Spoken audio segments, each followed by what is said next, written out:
puede hacer el cliente para tener esa información a priori? Porque digo, en definitiva también toma un riesgo el cliente que acompaña al desarrollador en algún punto antes de que esté la obra terminada. Digo, porque preocupa también el hecho de decir que hay colegas que no están haciendo el número fino bien y que van a quedar girando en el aire. ¿Cómo se puede prever eso? ¿Se puede prever? Digo, porque a mí, te digo, en las redes sociales me preguntan mucho, bueno, quiero invertir, pero ¿cómo hago para confiar? ¿Qué tienen que mirar? ¿Qué hay que mirar del desarrollador? ¿La historia? La historia, los proyectos anteriores, el cumplimiento, si cumplen los plazos, la capacidad financiera. Es decir, obviamente hay muchas empresas de mucha trayectoria en el sector. Es esto, ¿no? Y los nuevos jugadores que se van incorporando, ¿no? Aparte de la reforma tributaria, ¿qué otra cosa podría poner el Estado para que en definitiva mejore la productividad necesaria para poder tener, digamos, un sector más competitivo en términos, por ejemplo, de la productividad laboral? Sí. En este aspecto, por parte del Estado, por parte del gremio, mayor capacitación. Se ve una falta, digamos, por ahí del operario, falta de amor propio por el trabajo, bien, que un poco lo planteaba Pedro hoy en la Firmina. Realmente ahí donde vos ves que estos operarios además como que no sienten ese amor propio, esa falta de compromiso con el trabajo. Parte también mucho de las inasistencias que hay. En función de esto, vos ves que un lunes en la obra tenés una deserción importante y el viernes, por ahí cuando estás con un vale o alguna cosa de esa, los ves a todos en obra. En este aspecto, como que capacitación, productividad es como que todavía lo que está faltando, ¿no?, en el sector. ¿Y cómo lo ven ustedes? Si bien en relación a la capacitación, la UOC hace un esfuerzo muy grande, ¿no?, el gremio, en función de capacitar y demás, pero bueno, hay que estar un poco más. ¿Cómo está el empleo hoy en la región? En Mar del Plata hay muchos operarios. Hoy hay más de 700 personas seguramente. Ahora, queda claro que es un sector que es el sector que más sufrió en términos del aporte, el aporte al desempleo más importante vino de la mano justamente de la caída en el empleo, de la mano sobre todo de la caída de la obra pública fundamentalmente. ¿Qué se va a recuperar primero? ¿Cómo ves vos la recuperación del sector? ¿Por el lado de la obra pública, por el lado de la obra privada? En realidad, este año es muy difícil la comparación, como dijo el ingeniero Brandi, respecto al año pasado. Todos se imaginarán mirar desde el Monte Everest hacia abajo, ¿no? 2015, récord absoluto de la industria de la construcción en la producción de insumos para la producción. Este año empezó un primer semestre muy complejo y creemos que, no sé si es por la noticia del segundo semestre, a partir de julio se ve una recuperación en la industria que nos trae aparejado, digamos, un cierto optimismo. Indudablemente, si uno ve en toda la cadena nuestra hacia abajo, la obra pública está parada, indudablemente es la obra residencial y la refacción lo que está moviendo el mercado. La gente ha perdido un poco el miedo o el temor de lo que iba a pasar, un dólar planchado, entonces la gente sale a construir y es lo que estamos promoviendo nosotros. Hoy el metro cuadrado de construcción es un metro cuadrado barato en dólares. Y con un dólar planchado así, la única contra que tiene el sistema constructivo es la tasa de interés, ¿no? O sea, definitivamente, sí. Uno lucha permanentemente, la construcción lucha con la tasa de interés. La tasa de interés el primer semestre estuvo muy alta y no por casualidad cuando se bajó empezó a moverse un poquito más. Asimismo vemos los home centers, que son los negocios que no trabajan con stock, que no se manejan con stock, digamos, acumulativo o por ahí para jugar un poco con la inflación, están teniendo un rebrote de compras en este segundo semestre, que indudablemente el índice Construya está en 10.5, 10.6 con respecto al año pasado, y nosotros creemos que vamos a estar por debajo en un dígito, ¿verdad? O sea, vamos a terminar el año con un dígito. Bueno, les doy un dato que no se conoce, no se publicó, de hecho todavía el Instituto de Estadística de la Ciudad de Buenos Aires no lo publicó. en términos de la tasa de interés que decías vos. Ustedes saben que la tasa de interés que fija básicamente el Banco Central lo hace mirando la expectativa de inflación más 2 o 3 puntos. Hay claramente una discusión hacia adentro del gobierno entre el Ministerio de Economía y el Banco Central. Va a salir el índice de precios de la Ciudad de Buenos Aires, obviamente con el impacto de la retracción de tarifas. ¿Saben cuánto va a dar? Córdoba dio 0,3. Ciudad de Buenos Aires, negativo. menos 0,8. Menos 0,8. Sí, bueno, obviamente hay un componente enorme respecto de tarifas. Eso se va a recuperar seguramente en octubre, cuando se apruebe el nuevo cuadro tarifario, pero sin duda que es una noticia, digamos, positiva, que de alguna manera va a generar alguna condición como para que haya presiones a la baja. De hecho, el gobierno, no sé si vos, Daniel, lo compartís, estaba viendo este dato y por eso sale para agregar y decir la inflación ya no es más un problema, que al sector obviamente le conviene, porque eso implicaría inmediatamente que baje la tasa. El Banco Central bajó la tasa, pero un poquito, mucho menos de lo que quiere Alfonso Pratgay.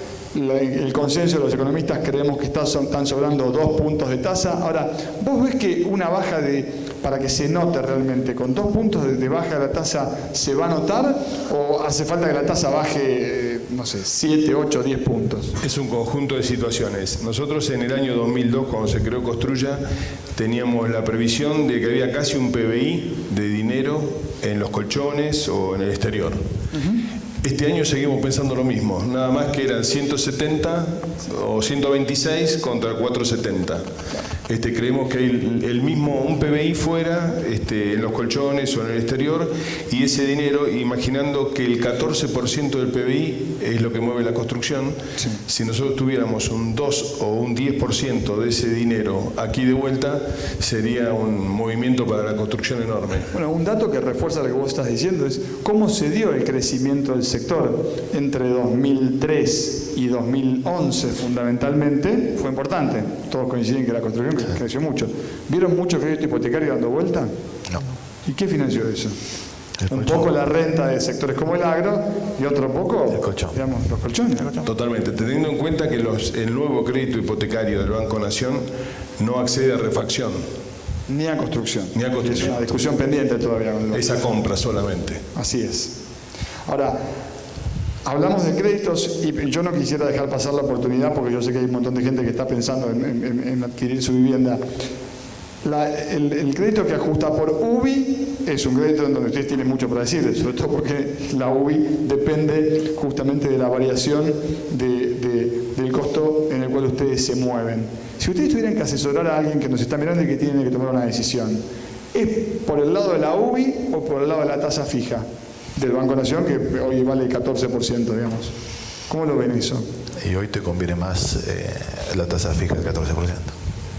Me da la sensación, ¿no? Yo los créditos con el valor del UBI, que son para nosotros muy parecidos a lo que fue el Babis, el que tenía el Banco Provincia, para no decir que era igual, va a funcionar muy bien cuando la inflación esté por debajo del 10%. Con las inflaciones que tenemos en este momento es imposible que funcionen esos créditos, porque nadie va a poder pagar esos créditos con los valores que estamos teniendo. Flavio, ¿ustedes cómo lo ven?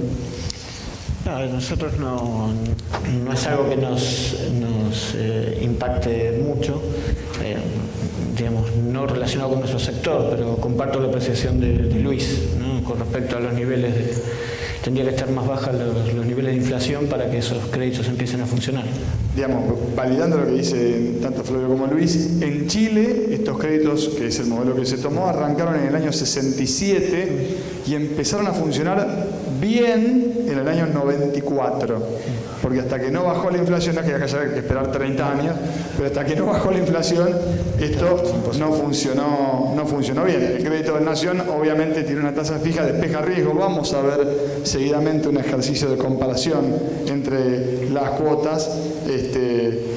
Lo que tiene el crédito de UBI como interesante es que cualquiera que esté acá, que esté pensando en comprarse su departamento, lo primero que hay que decirle es, la parte que tenés que poner, andá blanqueándola, porque cuando pidas prestado el crédito, tenés que poner el 20 o el 30%. Si no está blanca, no vas a poder comprar la casa. Así que eso es importante tenerlo en cuenta, sobre todo porque para depositar el efectivo en la Argentina hay tiempo hasta fin de mes.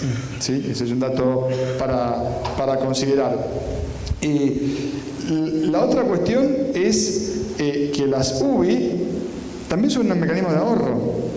Digo, desde el sector inmobiliario, al cliente le están contando que puede ahorrar mientras va juntando para llegar en esta herramienta, porque las UBI no son solamente un crédito, crean un mercado de crédito. O sea, a diferencia de lo del Banco Nación, que es una herramienta para pedir prestado, las UBI generan gente que pone de un lado y gente que saca del otro, lo que lo hace mucho más sostenible en el tiempo, ¿sí? Y obviamente, desde el sector inmobiliario tiene que ser una consulta que está arriba de la mesa. Yo creo que tendría que haber otro tipo de créditos. Por ahí soy enemigo de subsidiar, pero creo que para la vivienda única tendría que haber el sistema de créditos que se regule por los aumentos de sueldo que tengan con las paritarias, de tal forma que aquel obrero, aquella persona de clase media, aquel profesional joven o joven trabajador, tenga la seguridad que en el momento que compra va a ser un 30% de su sueldo o del sueldo del grupo familiar, o un 40%, 35%, que es lo que puede aguantar aproximadamente, va a ser estable. Eso es lo que hay que buscar. Segundo, se necesitan los créditos para el sector de la industria. ¿Cuántos años hace acá que la industria de construcción no tiene créditos? Se sale a pulmón, se sale con el trabajo o la agrupación de gente que va poniendo. Es un poco la inversión que hacemos otra vez. La última historia han sido los fideicomisos, antes los edificios al costo. O sea, llevamos una proyección aproximadamente de más de 30 años, me lo pueden decir la gente que está más en la construcción, pero es así, debe ser uno de los pocos países que no tiene créditos para desarrollarse. Bueno, esta es una herramienta, bueno, puede ser buena la herramienta, creo que anda, pero no sé si la herramienta es buena para el obrero. Por eso me pareció mucho mejor, a pesar que tenía un 14% de interés de salida y es corto el plazo, el del Banco Nación. Estaba más cerca. Te da una cuota de arranque quizás elevada, pero permite tomar codeudores, lo cual también es bueno, porque al poder sumar codeudores se hace un poquito más digerible. Ahora, desde el punto de vista de los arquitectos, ¿ustedes miran la parte financiera de los proyectos en términos de la decisión que termina tomando el cliente? Digo, porque Luis hablaba de que se viene como una revolución en el sector en donde la ganancia va a venir de la mano de la productividad, la ganancia va a venir de la mano de agregar valor en el servicio. Y las herramientas financieras sin duda que son o van a empezar a constituirse en un diferencial de precio. Digo, porque él decía, créditos ya, digamos, para la industria además que para los clientes. ¿Ustedes cómo lo ven? Claramente, digamos, tenés que asesorar al cliente en muchos aspectos, digamos, no solamente en lo que tiene que ver con el proceso eficiente y óptimo del desarrollo de la obra, sino también en algunos aspectos financieros te involucran, digamos, necesariamente, digamos, por lo cual, digamos, evidentemente también hace falta sociabilizar aún más estas opiniones. Por eso es bueno este escenario, ¿no es cierto?, para poder compartir, digamos, la previsión de escenarios futuros. Me parece interesante esto que planteaba Miguel respecto de los créditos a la industria de la construcción. Yo creo que hay que agregar otras variables que tienen que ver con la diversificación del destino de la construcción, ¿no es cierto? Nosotros en Mar del Plata, en el año 2014 registramos 460.000 metros cuadrados de construcción de los permisos que se pidieron. El 50% de esos metros cuadrados estuvo destinado a la vivienda multifamiliar, el 30% a la vivienda unifamiliar, un 13% al comercio, solo el 3% estuvo destinado a industria. Con lo cual, la inversión en la construcción, digamos, no se invierte en otras actividades productivas que también traccionen la economía. Digamos, esa falta de diversidad de la inversión también nos da un mercado muy chiquito para una ciudad que tiene altos niveles de desempleo, ¿no es cierto?, que necesita actividades productivas que generen empleo genuino. A nosotros los profesionales, digamos, todos estos escenarios nos obligan también a poder tener una mirada general respecto de lo que está sucediendo y bueno, como te decía, estos escenarios vienen bien para compartir opinión. Yo cerraría pidiéndoles a cada uno una breve reflexión respecto de que una de las herramientas en el contexto del blanqueo, hay dos herramientas que apuntan al sector. La primera es que si vos blanqueás plata, la manera de poder evitar los 6 meses que tiene que estar el dinero depositado en el banco, siempre que hablemos de plata en la Argentina, es justamente saliendo para la compra de un inmueble. Ahora, hay una herramienta que sí le puede dar financiamiento importantísimo al sector, que es el fideicomiso con destino inmobiliario o los fondos comunes de inversión con destino inmobiliario, que pagan 0 de multa y que obligan a dejar colocados los fondos durante 5 años. Tienen la restricción de que la inversión mínima es de $250.000, elevada. Puede entrar gente que no esté blanqueando, o sea, son fondos comunes de inversión que se pueden fondear con inversores de carácter tradicional. ¿Ustedes ven ahí una oportunidad importante o les parece que es, para que cada uno dé su pequeña opinión, les parece que es sencillamente para la tribuna? Yo creo que sí. Mar del Plata, fundamentalmente los fondos de inversión. No sé el grado, porque estamos con poca comunicación todavía, cuál es el grado, digamos, de dificultad para armarlo. Pero si esa es una aplicación, fundamentalmente en una ciudad turística como Mar del Plata, de colocación, en lo que pueden ser los aparthoteles, ¿cierto?, que pueden tener la rentabilidad posterior y luego la venta de las unidades en forma independiente, creo que puede ser interesante para los inversores, porque las tasas que tenemos en este momento en el orden internacional son bajas en cualquier lado que pueda poner. Yo creo que una rentabilidad de una ciudad que está luchando para ser una ciudad vacacional de 12 meses, que estamos buscando eso a través de la cantidad enorme que tenemos de feriados largos, casi 17 creo que hay este año, eso más la temporada de verano realmente hace un lugar que cada vez está más cerca de Capital Federal y Gran Buenos Aires. Bueno, puede ser una inversión muy interesante y que realmente reactivaría muchísimo el mercado. Julia.